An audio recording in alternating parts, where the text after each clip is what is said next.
오늘은 임마누엘의 5가지 약속이라는 제목으로 함께 은혜를 나누고자 합니다. 임마누엘의 어원은요, 임은 누구누구와 함께, 마누는 우리, 그 다음에 엘은 하나님, 이 3개 단어가 합쳐져서 된 합성어입니다.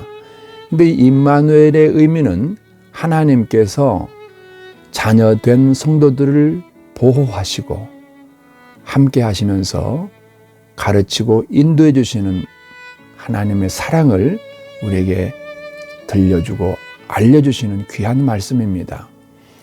이사야서 41장 10절 말씀에는 임마누엘의 구체적인 언약 5가지가 기록되어 있습니다. 제가 읽어드릴게요. 두려워 말라, 내가 너와 함께 함이니라. 놀라지 말라, 나는 네 하나님이 됨이니라. 내가 너를 굳세게 하리라. 참으로 너를 도와주리라.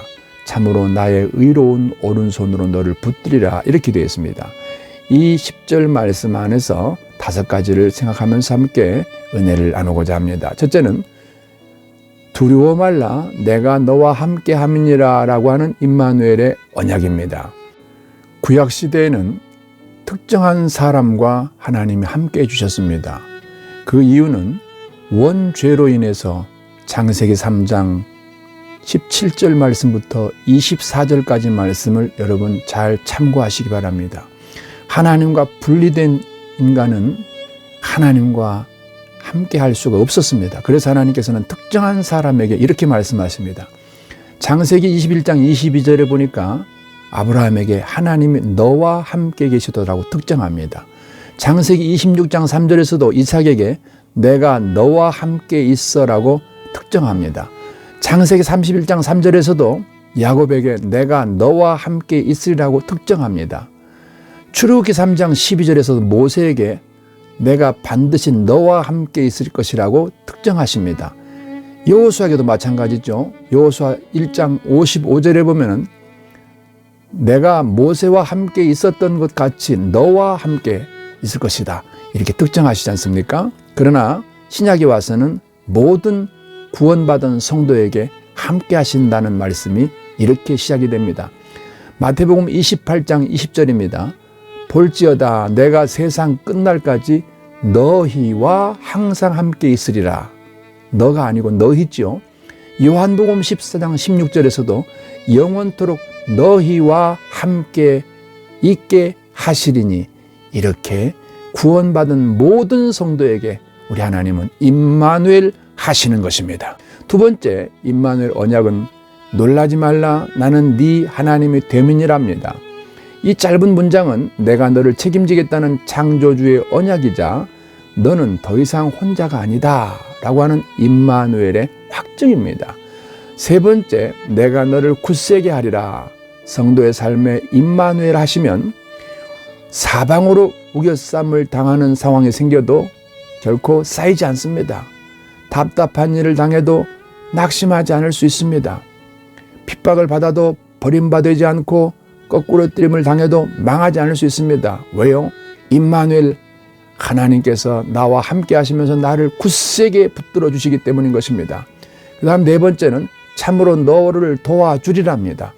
이사야 41장 13절 말씀에는 나 여호와 너의 하나님이 네 오른손을 붙들고 너에게 이르기를 두려워하지 말라, 내가 너를 도우리라 할 것임이라.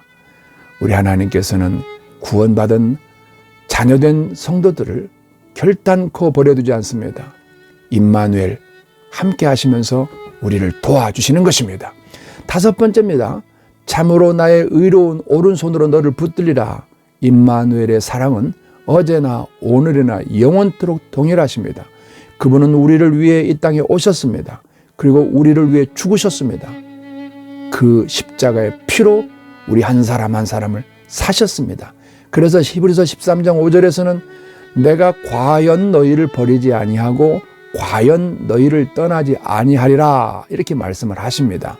자, 그러면 지금부터 이 말씀 임마누엘의 언약이 우리 삶에 어떻게 적용이 되는지 지식으로 머리에 담아두고 있을 것이 아니라 우리 삶의 믿음으로 전환되는 귀한 과정을 우리 한번 생각을 해보겠습니다. 만약에 우리가 아주 밝은 밝은 등을 만들었다고 합시다. 밝은 촛불을 만들었다고 합시다. 그러면 그 촛불의 밝음을 증명하기 위해서는 무엇이 필요할까요? 어둠입니다.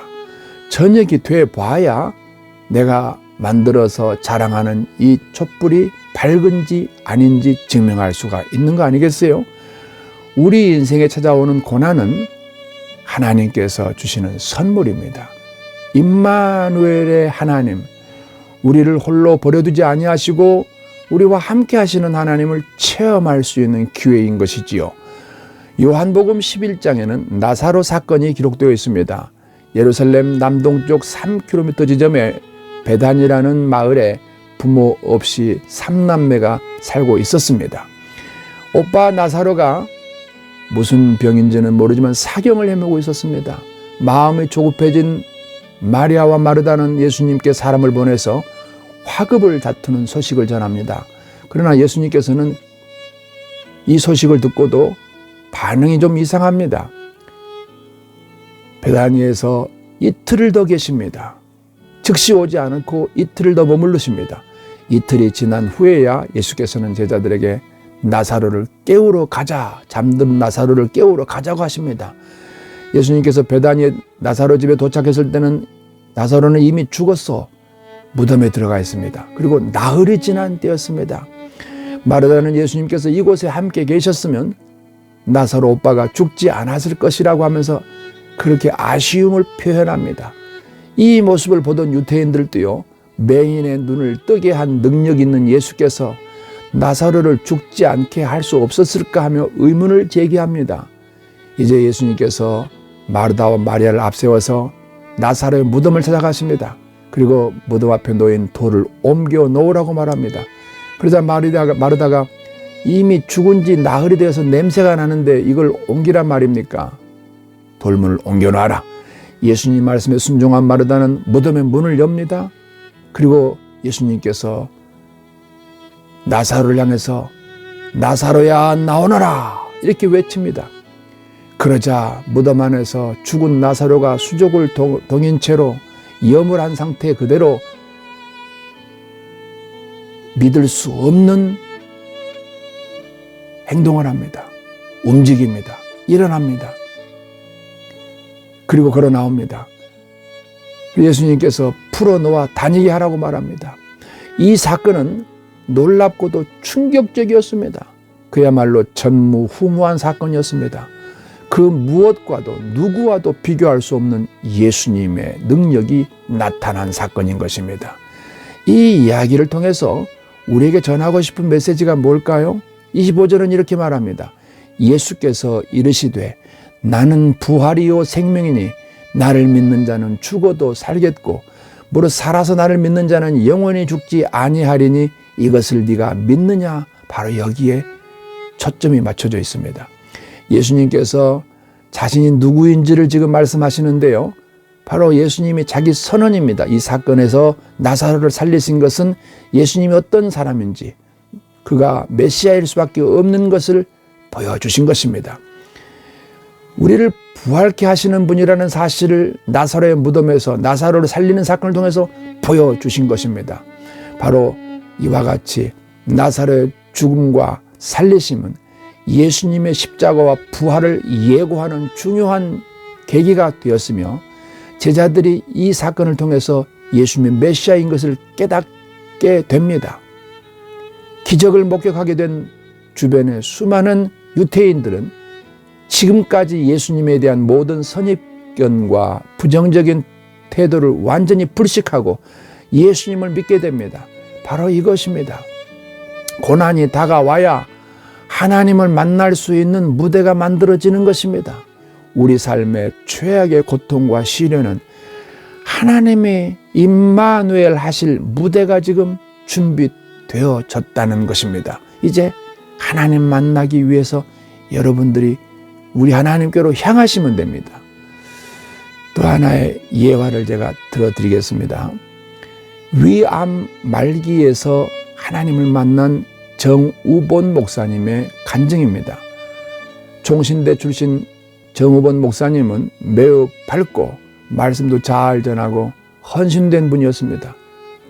그런 그가 IMF가 터진 1998년 9월 28일에 선배 병원에서 위암 진단을 받게 됩니다. 깜짝 놀란 그는 서울대병원, 고려대병원에서 다시 검사를 받았으나 급성 암으로 3개월 시한부 판정을 받습니다. 당시 그의 상황은 매우 어려웠습니다. 자식이 무려 4명이나 되었고요.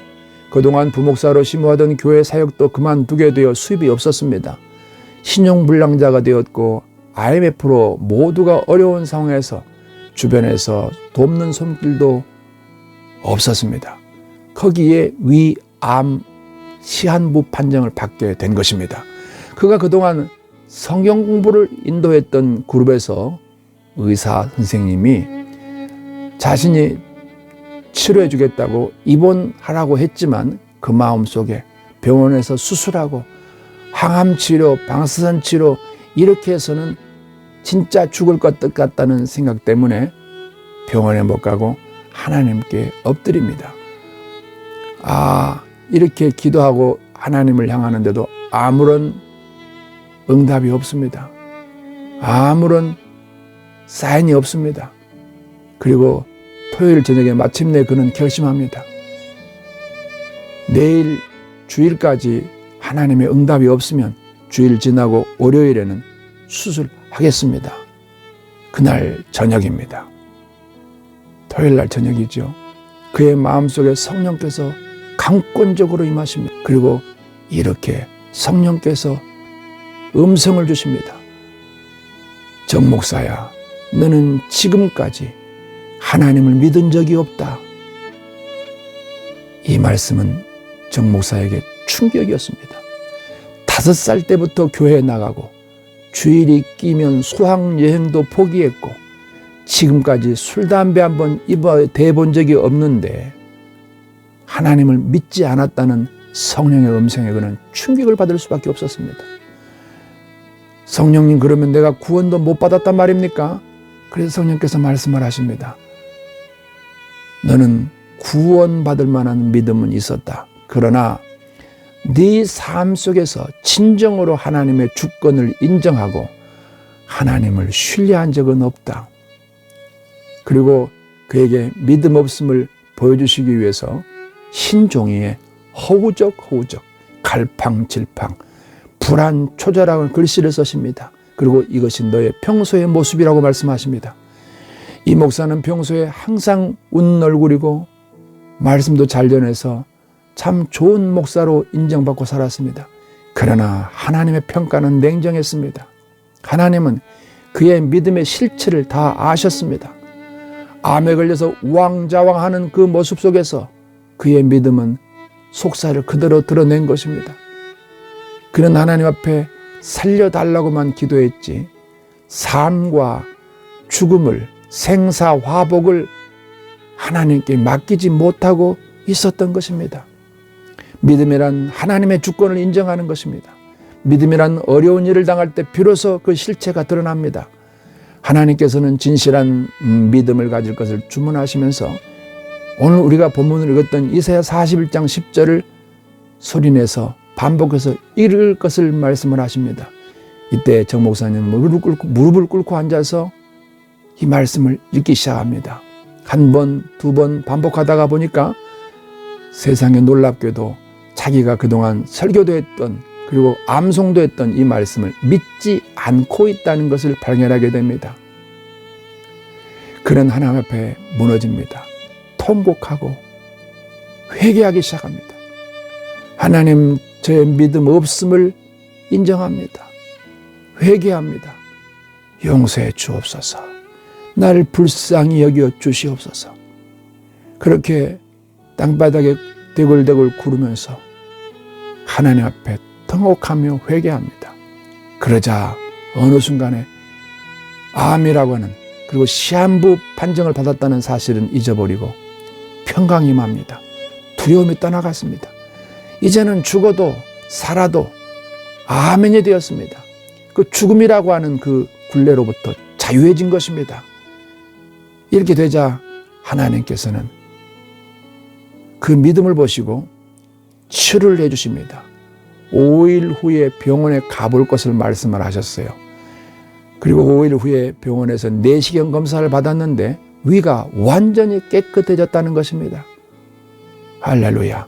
그 후에 놀랍게도 하나님께서는 그의 빚도, 생활하면서 진 빚도 기적적으로 다 청산하게 해주셨고, 호주의 신학교에서 교수직 제의를 받아서 가족이 호주로 가게 되고, 호주의 한국인 큰 부자의 저택에서 그의 가족이 관리자 명목으로 살게 됩니다. 하나님께는 모든 문제가, 그에게 있었던 모든 문제가 아무것도 아니었던 것입니다. 우리에게 중요한 것은 바로 하나님을 향한 믿음입니다. 그의 가족은 호주에 잘 정착하고 살고 있답니다. 우리는 나름대로 믿음이 있는 것처럼 행동하지만 정말 우리가 믿음이 있는 자인가? 믿음이 있다고 자부하지만 우리는 여전히 세상 가치에 집중하고 있습니다. 영혼의 때를 위한 영생의 가치에는 무관심하고 또 형식적입니다. 이런 우리가 어떤 상황이 딱 닥쳐서 앞뒤가 꽉 막힌 상황이 되면은 과연 내가 지금까지 누구를 의지하는가? 내가 하나님을 믿는 것인지 아닌지가 극명해지기 시작합니다. 이때 이 사실을 깨닫게 되게 되면 하나님 앞에 무릎 꿇고 회개하기 시작합니다. 믿음 없음을 인정합니다. 여러분, 우리의 믿음은요, 구원받은 믿음과 복받는, 즉 상받는 믿음이 다르다는 거 아십니까? 구원은 공짜로 받습니다. 예수님의 피공로로 공짜로 받습니다. 그러나 복받는 믿음, 상받는 믿음은 반드시 행함이 따라야 됩니다. 온전한 예배자가 되어야 됩니다. 주일 성수, 10의 1조, 기도 생활, 그리고 교회의 방향에 대한 순종입니다. 우리 교회 2035 비전 114 기도 운동 말입니다. 이것은 나랑 상관이 없다고 생각하시고 사시는 분들, 이게 영혼의 때를 위한 영생의 가치에 무관심한 실제 모습입니다. 그리고 우리 하나님께서 우리 교회를 세우시고 이 땅에 영혼들을 살리라고 주신 하우스회를 통한 전도, 이것도 나는 상관없고 나하고는 무관한 일이고 이렇게 생각한다면 여러분, 영혼의 때를 위한 영생의 가치에 무관심하고 사시는 것입니다. 그러다 어느 날 여러분의 믿음을 하나님이 점검할 때가 올 것입니다. 그때 가서 어려움 겪고서 깨달을 건 뭐였어요? 지금부터 하나님께 여러분의 삶을, 시선을 집중하시고 온전한 예배자가 되십시오. 가식 없는 예배자가 되십시오. 2035 비전 114 기도에 집중하십시오. 내 주변의 모든 이들을 예수께로 인도하는 복음 전하는 삶이 여러분의 삶의 이유가 되시기 바랍니다. 감사합니다.